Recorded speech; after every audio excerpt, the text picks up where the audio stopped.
السلام عليكم ورحمة الله وبركاته.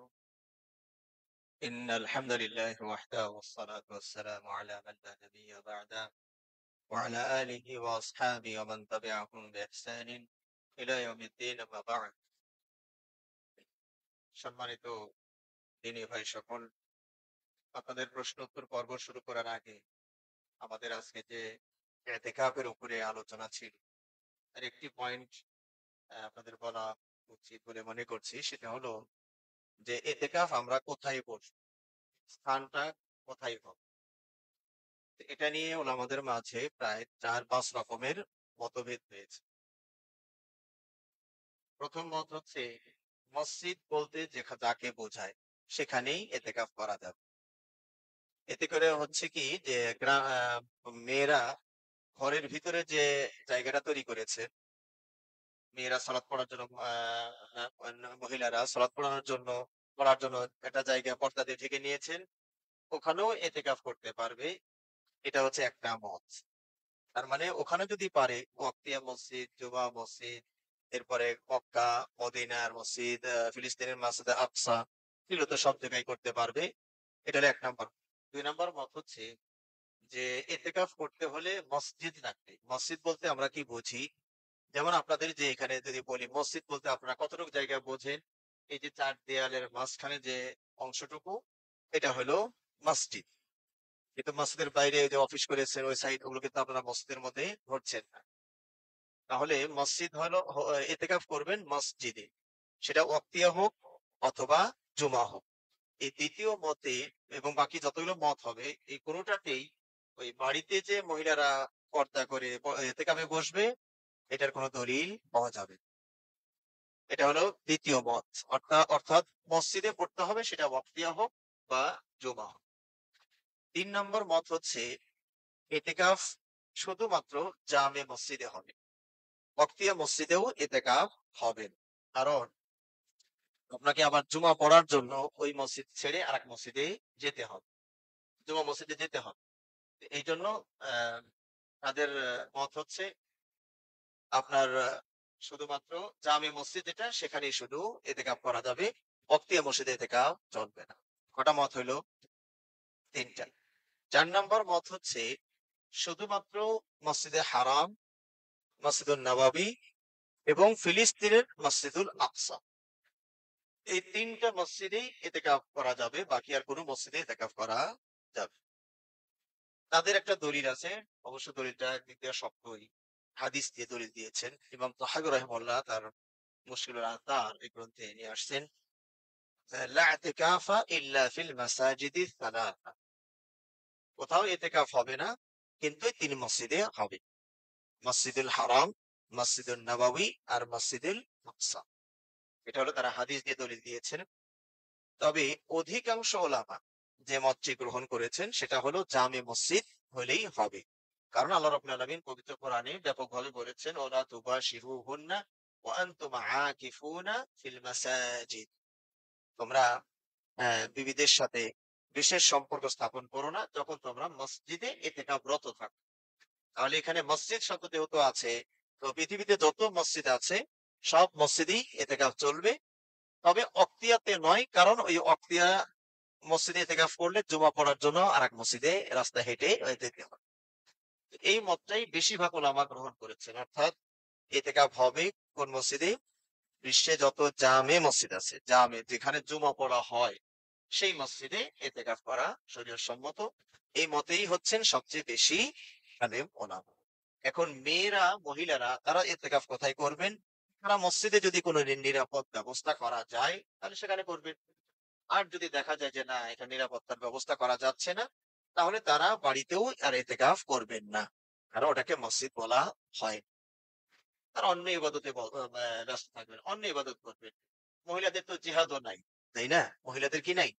জেহাদ নাই, অর্থাৎ জেহাদে সরাসরি অংশগ্রহণ করবে এটা নাই। তো আয়েশা মহিলা সাহাবারা জিজ্ঞেস করেন, ইয়া রাসূলুল্লাহ, আমরা তো জেহাদে যেতে পারি না। তখন তিনি কি বলেছিলেন? তোমাদের জেহাদ হলো হজ, ওমরা। এই যে হজে যাবা, ওমরা করবা, এটাই তোমাদের জেহাদের সব, তোমরা ওখানে পেয়ে যাবে। এই মাসলাটি বলা প্রয়োজন মনে করছিলাম। এবার আপনাদের লিখিত প্রশ্ন। এক ভাই প্রশ্ন করেছেন, বাংলাদেশের জাহাজে চাকরি করতে পারবো কি? এতে হালাল এবং হারামের সংমিশ্রণ রয়েছে। এখানে আসলে বিষয়গুলো অনেকটাই জটিল। প্রশ্নটা কিছুটা অস্পষ্টতা আছে, তবে ভাই বলছে সেখানে হালাল হারাম আছে যেহেতু, আহ, যদি এই জাহাজে করে নেশা জাতীয় দ্রব্য এদেশ থেকে সে দেশে স্থানান্তর করা হয়, তাহলে আপনি দায়ী হচ্ছেন কিনা? কারণ নেশার সাথে জড়িত 10 জনকে আল্লাহ নবী সাল্লাল্লাহু আলাইহি ওয়াসাল্লাম লানত করেছেন। 10 জন। তার মাঝে ওয়াহামিলাহু, হ্যাঁ, অল মাহমুলা ইলাইহি, যে বহন করলো, যার কাছে বহন করে নিয়ে দেওয়া হলো।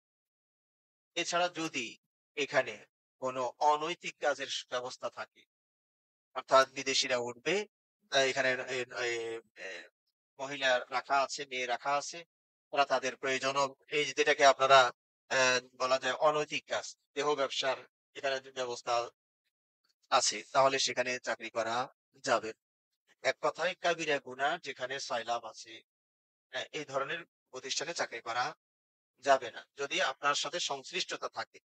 কিছু জিনিস আছে যে আপনার সাথে ওটা সংশ্লিষ্টতা নাই, তাহলে আপনি সেটা যদি, যেমন কোনো দোকানে, কথার কথা, বিদেশে যারা আপনারা যাচ্ছেন, কোনো দোকানে দেখবেন হালাল হারাম সব পণ্য বিক্রি হচ্ছে, শুকুরের গোস্ত বিক্রি হচ্ছে। এখন আপনি কি ওই দোকানে চাকরি করতে পারবেন যেখানে শুকুরের গোস্ত বিক্রি হয়?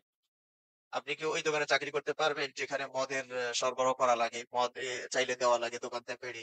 ওই যে বহনকারীর মাঝে আপনি পড়ে যাচ্ছেন, সরবরাহকারীর মাঝে আপনি পড়ে যাচ্ছেন।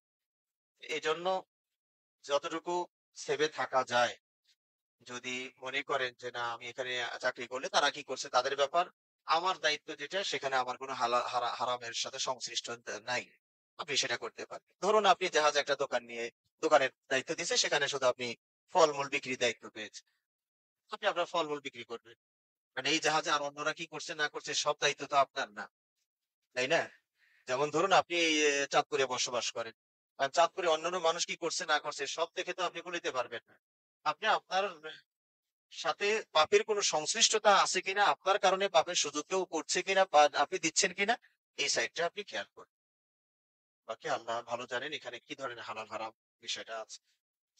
এতেকাফ, এতেকাফে বাটম মোবাইল ব্যবহারের কথা বলেছেন, তাহলে কি এতেকাফ থেকে মোবাইলে কথা বলা যাবে কি? হ্যাঁ, আমরা বলেছি কি নিতান্ত প্রয়োজনে। এর মানে এটা নয় যে আপনি মোবাইলে ঘন্টার পর ঘন্টা বন্ধুদের সাথে অপ্রয়োজনীয় গল্প গুজব শুরু করে দিলেন, তাহলে তো আবার ওই একই হয়ে গেল। মানে মসজিদে ইতিকাফ অবস্থায় যত দুনিয়াবি কথা কম বলা যায়, বলা যাবে না তাও বলছি না, বলা যাবে। কারণ দরিদ্র আছে দেখবেন, আল্লাহ নবী সাল্লাল্লাহু আলাইহি ওয়াসাল্লাম বিবি যে আসলেন তার সাথে কথা বলেছেন কিনা। আবার ওই যে লোক দুইটা পাশ দিয়ে যাচ্ছিল তাদেরকেও ডেকে দুটো কথা বললেন, "এই শোনো এটা আমার বিবি।" ভাই ইয়া রাসূলুল্লাহ আমরা কি সন্দেহ করবো? কয় না, বলা যায় না, শয়তান পরে গিয়ে ওয়াসওয়াসা দিবে। এতগুলো কথা তো নবী সাল্লাল্লাহু আলাইহি ওয়াসাল্লাম বললেন। কিন্তু দিনের সাথে সংশ্লিষ্টতা আছে। আমরা যেটা বলতে চেয়েছি, যেটা না পেরে, যতক্ষণ পারা যাবে কথা না বলেই থাকার চেষ্টা করুন।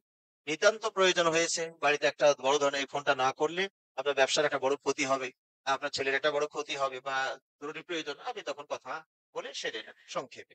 কিন্তু এখানে বসে যদি সারাদিন ব্যবসায়ী চালান, তাহলে তো আবার তো এই দোকানে বসে থাকা আর মসজিদে বসে থাকা তো একই হয়ে গেল।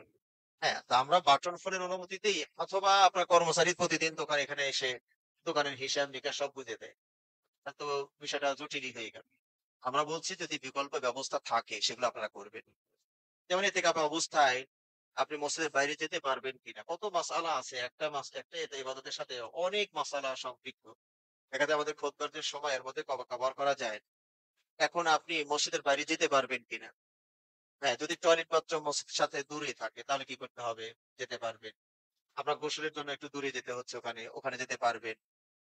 খাবারের জন্য কেউ যদি পৌঁছিয়ে দেওয়ার ব্যবস্থা থাকে তাহলে সেটাই উত্তম। পৌঁছে দেওয়ার কেউ নাই কিন্তু আপনি এতেকাফ করতে চাচ্ছেন, তাহলে বাড়ি থেকে যান, খাবারটা খেয়ে অথবা খাবারটা নিয়ে এসে মসজিদে খাবেন। এগুলো সবই পরিবেশ পরিস্থিতি বুঝে। হ্যাঁ, যখন দেখবেন নিরুপায়, তখন আপনি বাড়িতে গিয়ে খেয়ে আবার চলে আসেন। নবী সাল্লাল্লাহু আলাইহি ওয়াসাল্লাম থেকে হাদিসে যেটা পাওয়া যায়, যে নবী সাল্লাল্লাহু আলাইহি ওয়াসাল্লাম বাড়িতে ঢুকতেন বিশেষ প্রয়োজন ছাড়া বাড়িতে ঢুকতেন না। অর্থাৎ বাড়িতে ঢুকতেন যে পেশাব পায়খানা টয়লেট বাথরুম সারার জন্য, এই জাতীয়। এবং খাবারটা নবী সাল্লাল্লাহু মসজিদের ভিতরেই দিয়ে দাও। এখন যার খাবার পৌঁছে দেওয়ার ব্যবস্থা নাই সে কি করবে? যেমন মসজিদে হারামে আমরা এতেকাফ যখন আপনারা করবেন বা করেন, ওখানে তো খাবারের ব্যবস্থা ওখানে নাই। আপনি বাঙালি, ওখানে তো খাবার কে দিবে আপনাকে? তাহলে আপনি মসজিদে হারাম থেকে ওখানে যেয়ে বাঙালি হোটেলগুলো আছে, ওখান থেকে খেয়ে দিয়ে আবার চলে আসেন। কারণ খাবার তো জরুরি একটা বিষয়, তাই না? আবার ওখানে দেখবেন হারামে পেশাব পায়খানা টয়লেট বাথরুম গুলো করেছে কোথায়? হারাম এলাকার বাইরে। আন্ডারগ্রাউন্ডে করছে অথবা পাহাড়ের ভিতরে বিভিন্ন জায়গায় করেছে। তাহলে ওখানে গিয়ে আপনাকে ওই প্রয়োজন সেরে আসতে হবে। এরকম নিতান্ত প্রয়োজনগুলো আপনারা সারবেন। আর মোবাইলের ব্যবহার যত কম করে পারা যায় সেটা করবেন।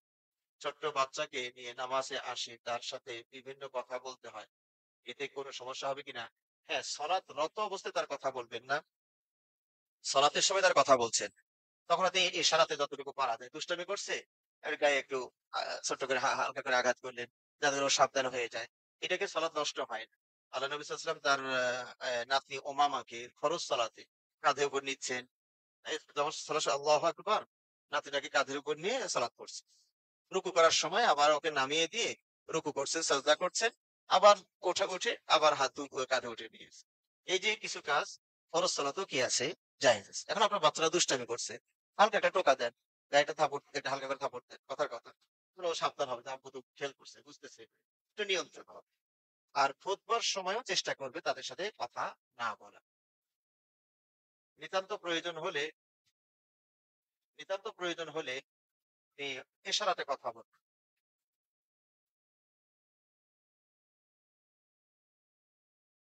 ফ্লাইট মোড দিয়ে দিলাম যাতে কথা, বুঝতে পেরেছেন বিষয়টা?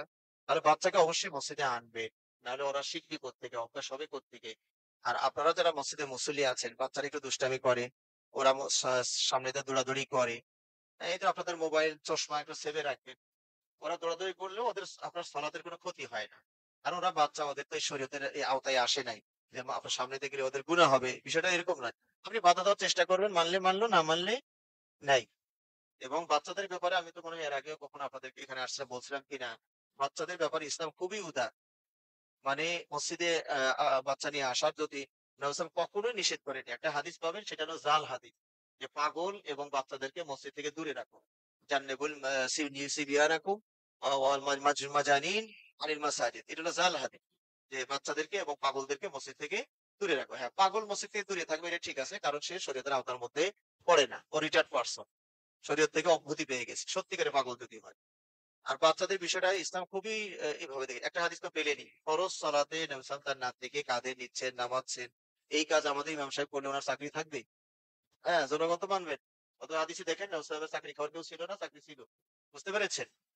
তো এই একটা দলিল। এছাড়া আরো অনেক দলিল পাবেন।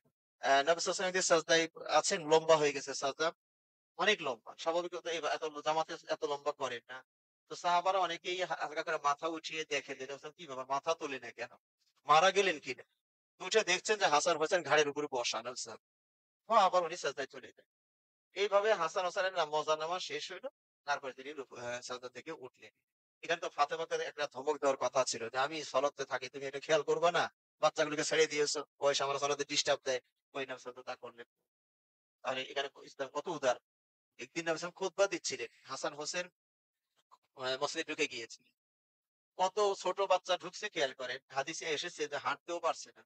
একটু যায়, ধপাস করে পড়ে, ওঠে আর পড়ে। এই সিস্টেমে। তাহলে কত বছর হতে পারে বলেন তো দেখি? আমরা ২ বছর তো হবে না। ২ বছর তো বাচ্চা তো দৌড়াদৌড়ি করতেই পারে। হ্যাঁ? ১ বছরের কাছাকাছি। মানে হাঁটাটাও পারে না। পড়ে আর ওঠে আর পড়ে আর ওঠে। তখন না সব খুতবা বাদ দিয়ে নেমে বাচ্চাগুলো দুটাকে নাতিকে নিয়ে কোলে করে নিয়ে মেম্বারে বসিয়ে দিয়া আবার ভাষণ শুরু করলেন। কারণ ওয়াজিবে ছিল না। খুতবা দেওয়াটা তো ওয়াজিব ছিল। তাই না? সেটা বাদ দিয়ে নবী সাল্লাল্লাহু আলাইহি ওয়াসাল্লাম বাচ্চাগুলোকে নিয়ে এসে খুতবায় গিয়ে আবার ওযর পেশ করলেন। সাদাকাল্লাহ, আল্লাহ সত্যই বলেছেন যে ইন্নামা আমওয়ালুকুম ওয়া আওলাদুকুম ফিতনা, তোমাদের সম্পদ আর সন্তান এটা পরীক্ষা। এই যে দেখছো নাতি দুইটা আসছে, আমি আর ধরে করতে পারলাম না, পড়ে যায়, উঠে পড়ে। এই জন্য নেমে খুতবা থেকে নেমে ওদেরকেও নিয়ে মেম্বারে বসিয়ে দিয়ে আবার খুতবা শুরু করলো। এমনকি ওই যে হাদিসগুলো আছে, বাচ্চারা কান্নাকাটিও তো করে, মসজিদে দেখবে যে বাচ্চা কেঁদে উঠছে। অনেকে আমরা বিরক্ত হয়ে যাই। কিন্তু আল্লাহ নবী সাল্লাল্লাহু আলাইহি ওয়াসাল্লামের অবস্থাটা কি ছিল দেখুন। আল্লাহ নবী সাল্লাল্লাহু আলাইহি ওয়াসাল্লাম সালাত শুরু করেছে। পিছনে বাচ্চা কেঁদে ফেলেছে। সালাত শর্ট করে দিতেন। এই শর্ট মানে কিরাতটা লম্বা করার ইচ্ছা ছিল, তেলাওয়াতটা শর্ট করে দিতেন। এইভাবে সালাত শেষ করে বললেন যে, আমি একটু লম্বা সালাত মানে কিরাতের নিয়ত করছিলাম। তো বাচ্চা কেঁদে উঠলো। এইজন্য আমি সালাতটাকে একটু শর্ট করে দিলাম, আর তেলাওয়াতটা একটু শর্ট করে দিলাম। যাতে করে ওর মার কষ্টটা না হয়। কিন্তু নবী সাল্লাল্লাহু আলাইহি ওয়াসাল্লাম এই কথা বললেন না যে এই তোমরা যারা ডিস্টার্ব দেয় কান্নাকাটি করে এই বাচ্চাগুলোকে আর মসজিদে আনবা না। নবী সাল্লাল্লাহু আলাইহি ওয়াসাল্লাম তা বলেন। এরকম অনেকগুলো দলিল পাবেন। বাচ্চারা মসজিদে আসবে পারলে সামনে মসজিদ যখন বড় হবে এক পাশে ওদের খেলাধুলারও ব্যবস্থা করে দিবেন। হ্যাঁ? ধমক দিবেন না। বাচ্চাদেরকে ধমক দিলে ওরা মনে করে কি মসজিদের লোকগুলো ভালো না। এজন্য পরে মসজিদের কথা বলে কয় না ওখানকার লোক ভালো না। ধমক দেয়। হ্যাঁ, বরং পারলে চকলেট একটা পকেটে করে নিয়ে আসবে। হ্যাঁ, বাচ্চা আসছে একটা চকলেট দিয়ে দেন। মাশাআল্লাহ। তুমি আবার মাগরিবেও আসবা, ফজরেও আসবা, এশাতেও আসবা। উদ্বুদ্ধ করেন। তোমার ছোট ভাই আরেকটা আছে না, বড় ভাই আরেকটা আছে না? ওদেরকে সাথে করে নিয়ে আসবেন। এইভাবে তো আবাদটা হবে। হ্যাঁ? বাচ্চাদের ক্ষেত্রে ইসলাম খুবই উদার। অনেক ভাই প্রশ্ন করেছেন, মুসলিম নারীদের পর্দা কেমন হওয়া উচিত? অর্থাৎ বাড়িতে, কর্মক্ষেত্রে, বাহিরে। আসলে পর্দাটা বিভিন্ন রকম আছে। সাধারণত পর্দা বলতে আমরা যেটা বুঝি সেটা হলো পরপুরুষের সামনে। তাই না? নিজের স্বামীর সামনে পর্দা নাই। তো নিজের বাবা-মা যাদের সাথে দেখা করা জায়েজ আছে তাদের সাথে পর্দা হবে শালীনের মতো।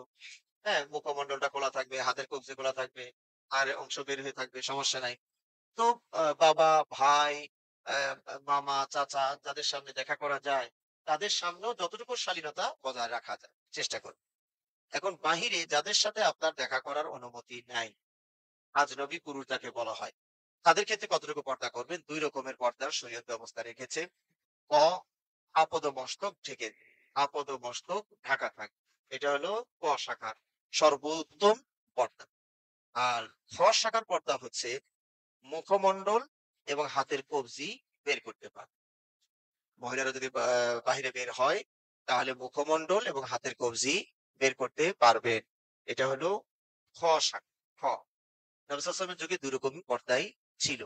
কেউ আপাদমস্তক ঢেকে করেছেন, কেউ এই যে এই ২ নম্বর খ নম্বরের পর্দা করেছেন। এটা অনেকগুলো দলিল আছে। প্রশ্ন তো অনেকগুলো, সবগুলো দলিল দিতে গেলে আমার সময় লেগে যাবে। এইজন্য আমি বলব শেখ আলবানী রাহিমাহুল্লাহ ২ টো বই আপনারা পড়বেন। হেজাবুল মারআতিল মুসলিমা অথবা জিলবাবুল মারআতিল মুসলিমা। শেখ আলবানী রাহিমাহুল্লাহ ২ টো বই আছে। বই ২ টা পড়বেন। আরব দেশের উলামাদেরও বই আছে। তবে আরব দেশের উলামাগণ সবসময় ক শাখার পর্দার পক্ষে। ক শাখার পর্দার পক্ষে আরব দেশের উলামাগণ। শেখ আলবানী রাহিমাহুল্লাহ দলিলের ভিত্তিতে বলে যে না ক আছে, খ আছে। এখন কোন নারী যদি তিনি খ শাখার পর্দা করে বের হয়, মুখমণ্ডল আর হাতের কবজি বের করে বের হয়, তাহলে পুরুষের পর্দা আছে সেটা তিনি নিয়ন্ত্রণ করবেন। পুরুষের পর্দারও দৃষ্টিটা নিম্ন দিকে থাকবে। এখন সবই শুধু মেয়েরাই করবে তা আপনি কি করবেন তাহলে? তাই না? আল্লাহ যে আপনাকে দৃষ্টিটাকে নিচের দিকে নিতে বললেন সেটা কখন হবে? তার মানে মেয়েরা খ শাখার পর্দা করেও কেউ রাস্তায় বের হতে পারে। তখন আপনার পর্দা এসে যাবে যে আপনি দৃষ্টিটা নিচের দিকে করে নিবেন। শেখ আলবানী রহমাল্লাহর সবচেয়ে বড় যে দলিলটা সেটা হলো হজের সময় আহ ১০ তারিখে আরকি। ১০ তারিখে ১০ জিলহজ। নবী যে বছর হজে গিয়েছিলেন, ওই সময় একজন মহিলা, সুন্দরী মহিলা, তার মুখে কোনো নেকাব ছিল না। তিনি নবী একটা মাসলা জিজ্ঞেস করছিলেন। আর নবী ছিলেন উটের উপরে, পিছনে বসা ছিলেন ফজল বিন আব্বাস। আব্বাস রাদিয়াল্লাহু আনহুর ছেলে, নবী চাচাতো ভাই। ফজল। ফজল বিন আব্বাস। তো উনিও সুন্দর মানুষ। তো ওই ফজল বিন আব্বাসও খুব সুন্দর। পুরুষের মধ্যে খুব সুন্দর পুরুষ। আর নারীটাও খুব সুন্দর। তো এই পরস্পরে ২ জন দেখাদেখি করছে। মেয়েটা ওর দিকে দেখছে, ও মেয়েটার দিকে দেখছে। রাসূল এটা বুঝতে পেরে ফজল বিন আব্বাসের মুখটাকে এর মধ্যে ধরে শক্ত করে ওইদিকে ঘুরিয়ে দিয়েছে। অন্যদিকে দিয়েছে। তো ওনার বাবা আব্বাস, নবী চাচা, উনি আবার পাশেই আছে। তো ওনার ছেলেকে ঘাড় এখন মনে হচ্ছে মটকিয়ে দিচ্ছে না, শক্ত করে ধরে রাখছে এদিকে, পিছন দিক দিয়ে। তো নবী সাল্লাল্লাহু বলছে, ইয়া রাসূলুল্লাহ আপনার চাচাতো ভাইয়ের ঘাড় তো মচকিয়ে দিলেন দেখা যায়। তখন নবী বলছেন যে আমি যুবক আর যুবতী, তরুণ আর তরুণীকে দেখলাম তো নিরাপদ মনে করছি না। এইজন্য ওকে ঘুরিয়ে দিয়েছি। এখানে দলিলটা হলো যে মেয়েটা যদি মানে রং হতো, মেয়েটার মুখ খোলাটা যদি রং হতো, তাহলে নবী তো ওকে একটা মাসলা বা কিছু একটা বলবে যে তুমি মুখ ঢাকো, ওড়নাটা উপর থেকে নামিয়ে দাও। তা বলছেন। বরং ফজল বিন আব্বাস দেখছে কেন ওরটা মুখ ঘুরিয়ে দিয়েছেন, মহিলাকে বললেন না তো তুমি মুখটা ঢাকো। কিন্তু আপনি এখানে এই কথা বলতে পারবেন না যে হজের সময় তো মুখ ঢাকা নিষেধ আছে। কারণ এটা হলো আপনার ১০ তারিখের ঘটনা। যে সময় ১ম হালাল হয়ে যায় মানুষ। কথা বুঝতে পেরেছেন? তো এই হচ্ছে সত্য দলিল। এটার কোনো উত্তর আরব দেশে ওলামাগণ দিতে পারছেন না। যেমন আমাদের ওস্তাদ মদিনা ভার্সিটির, তিনিও আমাদের হাদিস পড়ানোর সময় বলেছিলেন যে শেখ আলবানী রাহিমাহুল্লাহ সব হাদিসের জবাব দেওয়া যায়। মানে উনি ওই মুখ খোলা রাখার পক্ষে যত দলিল পেশ করছেন সবগুলোর জবাব দেওয়া যায়। কিন্তু এই হাদিসের কোনো জবাব দেওয়া যায় না। কারণ নবী সাল্লাল্লাহু আলাইহি ওয়াসাল্লাম এই ঘটনাটা ঘটেছেন মৃত্যুর ৮১ দিন আগে। তাই না? কারণ রাসূল হজের পর আর ৮১ দিন বেঁচে ছিলেন। তো এরপরে এমন একটা দলিল দেখাতে হবে যে ওই হাদিসটা মানসুখ হইছে, এরকম একটা দলিল আনতে হবে। এরকম আর কোন দলিল পাওয়া যায় না। এছাড়াও আরো অনেকগুলো দলিল আছে। বললাম তো সবগুলো দিলে সমস্যা হবে। এখন আমাদের মাসলা হলো ধরুন এখন মেয়ে কি করবে? আপনার স্ত্রী আপনি চান পর্দার পর্দা। আপনি আপনার স্ত্রীর জন্য চান না যে সে শাখার পর্দা করুক। তাহলে সে তার স্বামীর আনুগত্য করে ওই শাখারই পর্দা করুক। কোন স্বামী চায় না যে তার স্ত্রী ক শাখার পর্দা করুক। আছে না? স্বামীদের মধ্যে বিভিন্ন রকম আছে। কোন স্বামী চাচ্ছে না যে তার স্ত্রী শাখার পর্দা করুক। সে শাখার পর্দার পক্ষের স্বামী। তো আপনি স্ত্রী হিসাবে আপনি সেটা করেন। কারণ এটা তো অবৈধ না। শরীয়তে এটাও জায়েজ আছে। আপনার স্বামী যেহেতু শাখার স্বামী, তো এটা মেনে চলে। তো এভাবে আপনি পর্দাটা করতে পারেন। আর যেটা বলছেন যে অফিসে, কর্মক্ষেত্রে এই জায়গায় এই জায়গায় তো শুধু পর্দার বিষয়টা সমস্যা না, আরো সমস্যা আছে ওই জায়গায়। এখানে পর্দা করেও গেলেন, বাহিরে পর্দা করে গেলেন, ভিতরে তারা ২ জন। তাহলে কি এখানে আর সমস্যা আরেকটা হাদিসে আসছে কিনা? যে নারী আর পুরুষ বেগারা নারী পুরুষ যেন একত্রিত না হয়, তাহলে ৩ নাম্বার কি হবে ওখানে? শয়তান। এই কর্মক্ষেত্রগুলো এগুলো কারণেই সবচেয়ে বড় ঝামেলা। বুঝতে পেরেছেন তো? এখানে আরো কত রকমের অনিয়ম হয় সেটা আপনারা ইতিমধ্যে হয়তো জানতেও পেরেছেন। এই জন্য আমরা মনে করি স্ত্রী দিয়ে চাকরি করে না খাওয়াই ভালো। কারণ আর নিজের কামাই আল্লাহ আপনাকে ওই পরিমাণ সক্ষম আপনার ৪টা বলার শক্তি দেওয়া আছে। একটা বলতে পারবেন না। ভুল বললাম কি? কয়টা ফলার সক্ষমতা দিয়ে রাখছেন না? ৪টা ফালতে পারবেন। ৪ ৫ ২০ টা সন্তান পালতে পারবেন কমপক্ষে। এত যোগ্যতার দ্বার দেওয়া আছে। ওরে একটা বউ আর ২ টা সন্তান পালতে আবার বউ দিয়ে চাকরি করার লাগে কেন? চেষ্টা করেন। এটা মনের দুর্বলতা। কত আলেম ওলামা, মুসলিম ইমাম সাহেব, মুয়াজ্জিন সাহেব বউকে দিয়ে চাকরি করে না। ভ্যান গাড়িওয়ালা চাকরি করে না। হেয়াতের চলে আর আপনার চলে না। আর ৫০,০০০ টাকা বেতন পেয়েও। এটা সমস্যা। কথা বুঝতে পেরেছেন? কাজেই পর্দা করেও যদি ওই যে ওই আবদ্ধ ঘরের ভিতরে যেতে হয় তাহলে মুশকিল। ওই যে আশার স্লোগান, বদ্ধ ঘরে থাকবো না, স্বামীর কথা মানবো না। তো ভালো কথা। তো আবার বদ্ধ ঘরে ঢুকলে কেন? বসের কথা শোনো কেন? বসে বুঝতে পেরেছেন? মানে বসে ১০,০০০ টাকা দেয় দেখে বদ্ধ করে বসে কাজ করছেন। তো স্বামী তো আপনার থাকা, খাওয়া, পড়া, চিকিৎসা সব দেয়। তো উনার কথা মতো বদ্ধ করে থাকবেন না কেন? বিষয়টা এরকম না? জি। রমাদানের শেষ ১০ দিনে ঋতুবতী নারীদের আমল কি? তারা সম বাদ রাখবেন, সলাৎ বাদ রাখবেন, স্বামীর সম্পর্কটা বাদ রাখবেন। এই ৩ টা। আর বাকি জিকির, আজকার, সুবহানাল্লাহ, আলহামদুলিল্লাহ, লা ইলাহা ইল্লাল্লাহ, সুবহানাল্লাহি বিহামদিহি, সুবহানাল আযীম, সুবহানাল্লাহ, আলহামদুলিল্লাহ, আল্লাহু আকবার, লা ইলাহা ইল্লাল্লাহ। এরকম যত জিকির আছে করবেন, এমনকি কোরআন তেলাওয়াতও তারা করবে। যদিও এখানে ২ টা মত হইছে যে তারা কোরআন তেলাওয়াত করতে পারবে কি পারবে না। কোরআন তেলাওয়াত করতে পারবে কিন্তু ধরে পারবে কিনা এই নিয়ে মতভেদ হইছে। কিন্তু আমরা যেটাকে মনে করি তারা ধরেও করতে পারবে। কারণ তার ময়লাটা তার হাতে লেগে নাই। নবী সাল্লাল্লাহু আলাইহি ওয়াসাল্লাম তার মুখেও লেগে নাই। বুঝতে পেরেছেন? নবী সাল্লাল্লাহু আলাইহি ওয়াসাল্লাম আয়েশাকে বললেন যে, "আয়েশা মসজিদ থেকে একটা চটাই এনে দাও তো একটা পাটি এনে দাও। একটু ঘরের মধ্যে বসবে তো মসজিদ থেকে একটা চটাই পাটি এনে দিতে বললেন।" আয়েশা বললেন, "ইয়া রাসূলুল্লাহ আমার তো এই প্রবলেম আছে।" কই, "তোমার তো ওই জিনিসটা তো আমার হাতে তো লেগে নাই। তা মসজিদ থেকে একটা পাটি এনে আমাকে দিবা।"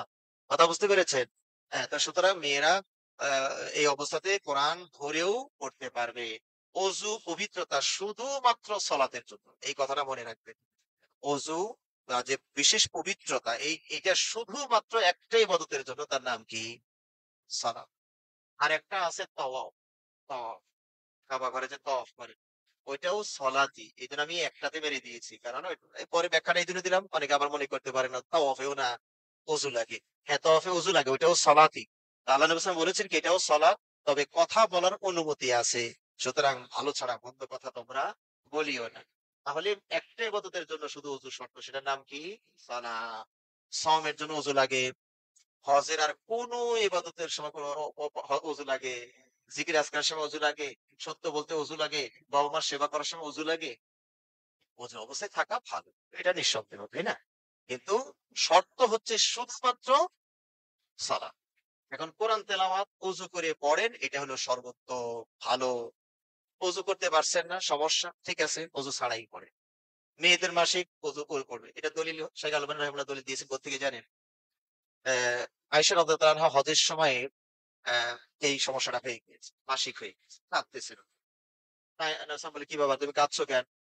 সম্ভবত এরকম কিছু একটা হয়েছে। কয়, "হ্যাঁ, আল্লাহর রাসূল ওইজন্য কাঁদছে বসে। সবাই হজে আসলো ইবাদত-বন্দি করে আমি তো প্রতিবন্ধী হয়ে গেলাম।"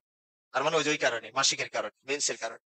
তখন নবী সাল্লাল্লাহু আলাইহি ওয়াসাল্লাম বলেন, সান্ত্বনা দিলেন, এটা নিয়ে তোমার কান্নার কি আছে? এটা তো আল্লাহ সকল আদম সন্তানের মেয়েদের উপরে এটা অবধারিত করে দিয়েছেন। এটা তো তোমার ইচ্ছার উপরে নির্ভর করছে না, তাই না? কাজে তোমার দুঃখ কষ্ট করার কিছু নাই। এরপরে বলেছেন, ইফআলি মা ইয়াফআলুল হাজ গায়রা আল্লা তাতুফি। হজে তুমি হাজী সাহেবরা যা যা করে তুমি সবই করো, কোনোটাই মানা নাই, শুধু তাওয়াফটা বাদ রাখি। এখন হজের সময় হাজী সাহেবরা কোরআন পড়বে না পড়বে না? আয়েশাকে এটাও অনুমতি দেওয়া হলো কিনা যে তুমি কোরআনও পড়ো, হাজী সাহেবরা দেখে দেখে কোরআন পড়বে, তুমি তাই করো। তাহলে এখানেই বোঝা গেল যে মেয়েদের জন্য কোরআন পড়া জায়েজ আছে। শুধু ৩টা কাজ বাদ রাখবে। সালাত এটা হলো স্থায়ী ছুটি, ওটা কোনো কাজাও নাই। আর সওমটা বলি আমি সাময়িক ছুটি। এই ৭ দিন উনি ছুটি কাটাবেন, ৭ দিনের পরে ১১ মাস সময় থাকবে, ৭ দিন তিনি কাজা করবেন। স্বামী থেকে দূরে থাকবেন। এই ৩টে, বাকি সব কাজ করতে পারবেন। ৮ রাকাত তারাবি পড়ে ১ রাকাত বিতির নামাজ পড়ে হওয়া যাবে কি? এটাই তো সুন্নাত রে ভাই। হওয়া যাবে মানে প্রশ্ন তো উল্টা করে করছে। ২০ পড়া যাবে কিনা এই প্রশ্ন করলে ভালো ছিল।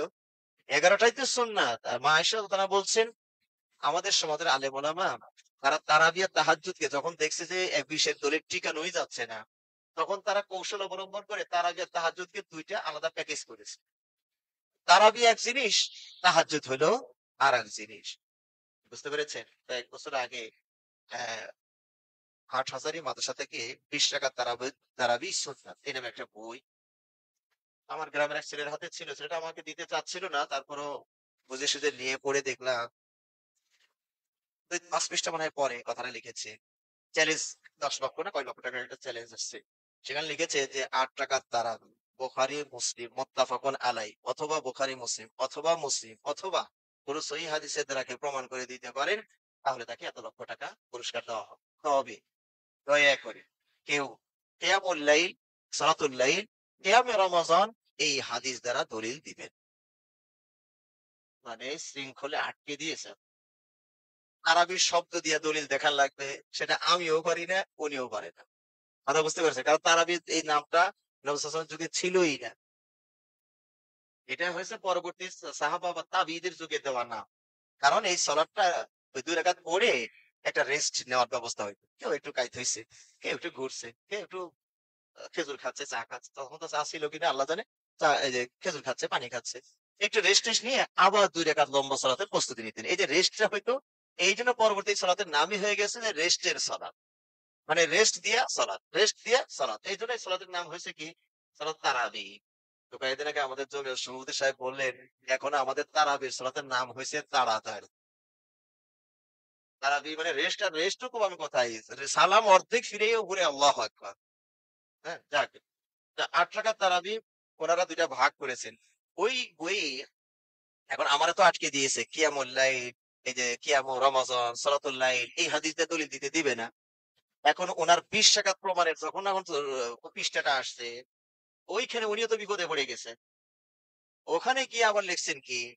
যে তবে ফুকাহা, উলামা সকলের সর্বসম্মতিক্রমে কিয়ামুল লাইল, কিয়ামে রমাজান এবং সালাতুল লাইল দ্বারা তারাবিকেই বুঝানো হইয়াছে। নাহলে উনিও ২০ পার করতে পারতেছে না, এটা জায়েজ না করা পর্যন্ত। কথা বুঝতে পেরেছেন? তো যাই হোক, এই পয়েন্টে কথা বলে আমার ০.৫ ঘন্টা লাগবে। প্রশ্ন তো অনেকগুলো। তাহলে এভাবে বলা যাবে না, তাই না? শর্ট করে দিই। তো নবী সাল্লাল্লাহু আলাইহি ওয়াসাল্লাম কয় রাকাত পড়তেন? ৮ রাকাত। ওনাদের ২ ভাগে ভাগ করলেন, খেয়াল করেন। হাদিসের মধ্যেই প্রমাণ আছে যে এটা ২ টা নয় ১ টা। ২ টা নয় ১ টা। আয়েশা রাদিয়াল্লাহু আনহা বলছেন যে নবী সাল্লাল্লাহু আলাইহি ওয়াসাল্লাম রমজানে এবং রমজানের বাইরে ১১ এর বেশি পড়তেন। আচ্ছা, এটা গেল ১ হাদিস। ২ নম্বর হাদিস হলো নবী সাল্লাল্লাহু আলাইহি ওয়াসাল্লাম ৩ দিন জামাতের সাথে পড়েছেন না? ৩ দিন পড়েছেন। ১ম দিন ১/৩ রাতের ১/৩ ইবাদত করে সাহাবাদের ছেড়ে দিলেন। ২য় দিনে অর্ধেক রাত্রি পর্যন্ত ইবাদত করে ছেড়ে দিলেন। ৩য় দিন এশা থেকে পড়তে শুরু করে ফজর পর্যন্ত প্রায় কাছাকাছি সময় পর্যন্ত নিয়ে গেছেন। পুরা রাত ইবাদত চলছে। এখানে সাহাবারা বলছেন হাত্তা খাশিনাল ফালাহ। এমনকি আমরা আশঙ্কা করছিলাম যে আজকে সেহরি খেতে পাবো। সাহাবাদের সেহরি কিন্তু ওই যে মাছ ছিল না, তা কাটা বাছতে হবে। গোস্ত ছিল না, তা হাড্ডি চাবাইতে হবে। একটা খেজুর এ মুখে দেখে নিলে হয়ে গেল সাহারি, তাই না? তো এত কাছাকাছি সময়ে গিয়ে নেলসন সালাদটা শেষ করেছেন যে সাহাবারা আশঙ্কা করছিলেন যে আজকে সেহরিতে একটা খেজুর খাবো, এই সময়ও হবে না। এখন আমি আপনাদেরকে প্রশ্ন করি, যারা বলছেন তারাবিয়া তাহাজ্জুদ আলাদা, তো নবী সাল্লাল্লাহু আলাইহি ওয়াসাল্লাম তো আজকে তারাবি পড়ে পুরাটা শেষ করে দিলেন। ফজর পর্যন্ত তারাবি পড়লেন। তাহাজ্জুদ নবী কখন পড়লেন আমাকে দেখান তো এই জায়গায়। অথচ হানাফি মাযহাবে তাহাজ্জুদ পড়াটা নবী সাল্লাল্লাহু আলাইহি ওয়াসাল্লামের জন্য তাহাজ্জুদ পড়াটা কি ওয়াজিব। হানাফি মাযহাবে ফতোয়া নবী সাল্লাল্লাহু আলাইহি ওয়া মিনাল লাইলি ফাতাহাজ্জাদ আমরের সিগা। আল্লাহ নবীকে তাহাজ্জুদ পড়ার আদেশ করেছে। তাহলে এটা কি হবে? নবীর জন্য এটা ওয়াজিব। সেই ওয়াজিবটা নবী এই ৩য় তারিখে কখন করলেন? দলিল। উনি তো তারাবি পড়েই শেষ করে দিলেন। এমন সময় ছেড়েছেন যে বাড়িতে গিয়া উনি যে তাহাজ্জুদ পড়বে সময় তো নাই। কারণ যেখানে সাহাবারা ৪-৫টা ১০টা খেজুর খাবেন সেই সময় পায় না। তো এই সালাত পড়ার সময় কই আছে? কথা কি বুঝতে পেরেছেন? এখানে কি সালাত ২ টা না ১ টাই? ১ টাই গেল। এবার যে ওমর রাদিয়াল্লাহু আনহুর দলিল দিয়া ২০ এর দলিল চালু করেছেন উনারা, সেই ওমরের দলিল হাদিস থেকেও দলিলটা নেন। ওমর রাদিয়াল্লাহু আনহু যখন ওই যে জামাতের সাথে সলাৎ কায়েম করে দিলেন। এক জামাত। আগে তো একাধিক জামাত ছিল। এখন এক জামাতে সলাৎ হচ্ছে মসজিদে। তো এই যাওয়ার সময় তো বললেন, "নি'মাতুল বিদআতু হাযিহি" কতই না সুন্দর উত্তম একটা বিদআত, নতুন কাজ। সব কথার ব্যাখ্যা বলতে গেলে তো আমার সময় হবে না। যাক, ওই যে মানে এখানে আবার বেদাত বলছি যে এই বেদাতের একটা ব্যাখ্যা দেওয়া দরকার ছিল। নি'মাতুল বিদআত বলছেন। এইখান থেকে আবার অনেকে দলিল দিছে মিষ্টি বিদআত। এটা ওমরের কথার মধ্যে মিষ্টি বেদাত। বেদাত ২ রকম, মিষ্টি বেদাত। এই যেমন ওমরের কথাই আছে। ওমর রাদিয়াল্লাহু আনহু এটা বিদআত বলেছেন, দৃশ্যত বিদআত, নতুন কাজ। আসলে তো মূলে তো এটা বিদআত নয়। কারণ এর মূল দলিল নবী সাল্লাল্লাহু আলাইহি ওয়াসাল্লাম মাঝে আসে না নাই। নবী সাল্লাল্লাহু আলাইহি ওয়াসাল্লাম ৩ দিন হলেও তো পড়েছিলেন জামা। এটা যদি শরীয়ত বিরোধী কাজ হইতো তো নবী তো করতেন না। তো নবী একদিন করেছেন যদি কোন দলিল পাওয়া যায় সেটা কি আর বেদাত হয়? কিন্তু যে নবী সাল্লাল্লাহু আলাইহি ওয়াসাল্লাম বাকি দিন আর পর বাকি জীবনে আর ৩ দিনের বেশি আর জামাত করেন নাই। ওই লং টাইম একটা গ্যাপ হইলো। আবু বকরের ২ বছরেও জামাত ছিল না। ওমরের ১ম শাসনামলেও বেশ ধরেন ৫ বছর জামাত ছিল না। পরে তিনি চিন্তা করলেন যে এক জামাত করে দেই। একাধিক জামাত হচ্ছে মসজিদে, এখানে একদল, ওখানে একদল, ওখানে একদল, ১০-১২টা ৫-৭ টা জামাত চলে একই মসজিদে। সবগুলিকে এক ইমামের পিছনে করে দিলেন।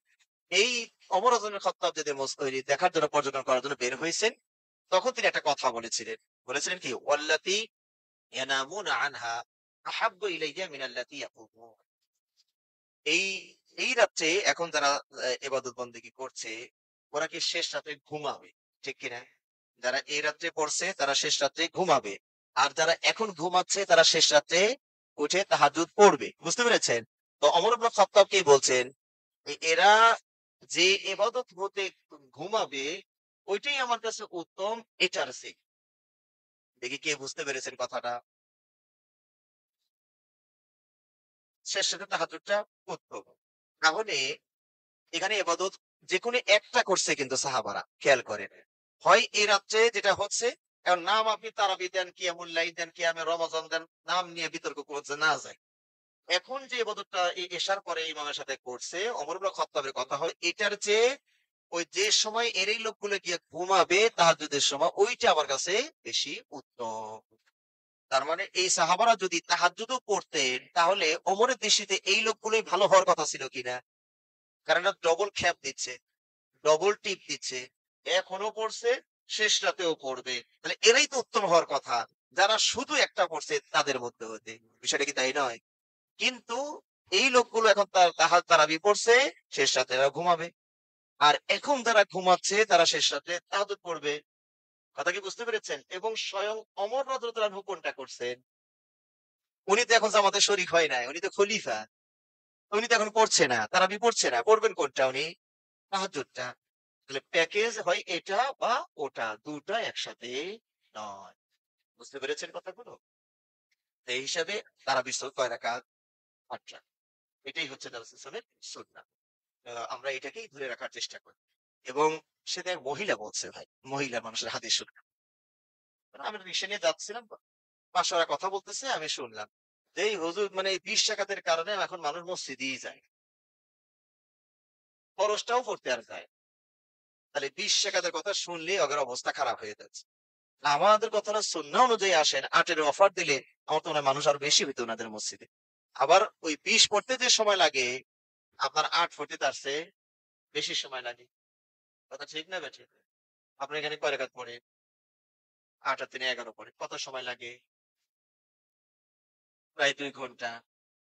আর যদি একটু গতি কমছে, আগে 4 গিগা 5 গিগা ছিল, এখন একটু গতিটা কম দেখা যায়।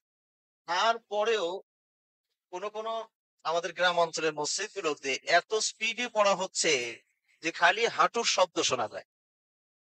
ওই যে সাজদায় যে হাঁটু পড়তেছে দ্রিম ধারাম, খালি শোনা যায় যে খালি হাঁটু পড়তেছে, বম্বিং হচ্ছে, এত দ্রুত সালাত পড়া হয়। তো কেন অত রাকাত বাড়াইলেন কেন? কম করে পড়েন, ভালো করে পড়েন। তাবারাকাল্লাযী বিয়াদিহিল মুলক আল্লাযী খালাকাল মাউতা ওয়াল হায়াতা লিয়াবলুয়াকুম আইয়ুকুম আকসারু আমালা।